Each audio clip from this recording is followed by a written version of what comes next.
My Uncle Leo was definitely the hero of my childhood. The smell of his Old Spice cologne carried me back into that lost childhood more than the home movies did. My uncle didn't know it, but it was the sweet, cheap smell of car dealers that took me back and made me dissolve into a dream of the past. Leo was the last dinosaur that smelled of cheap cologne, and he believed in the American dream. I was crazy about him because he believed in miracles, and even though he lived inside of life and sold Cadillacs, he always looked like a 10-year-old boy whose sleeves were too long. When I was 10, Leo gave me this great movie camera, and my mother always hoped I'd become the next Milton Berle. But dreams about houses and cars and fresh-cut lawns aren't dreams when they become real. And somehow, I understood what my mother meant by Good Morning Columbus. And even if my mother didn't like what I was doing with my life, I think she'd understand me. When I was 11, I got this really weird earache that wouldn't go away. I went to about 100 doctors, but none of them could help me.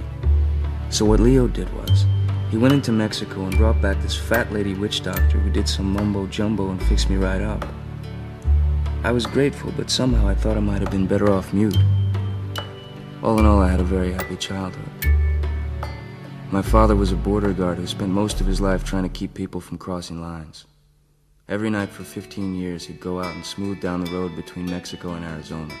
And every morning, he'd be out there looking for footprints in the dirt. But my father always said that work was like a hat you put on your head. And even if you didn't have pants, you didn't have to walk down the street ashamed of your ass, as long as you had a hat.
If somebody was to ask me why I don't get up right now and catch the next train back to New York, it's because you can't say no to your childhood hero. I decided to be his best man, but one thing I was sure of.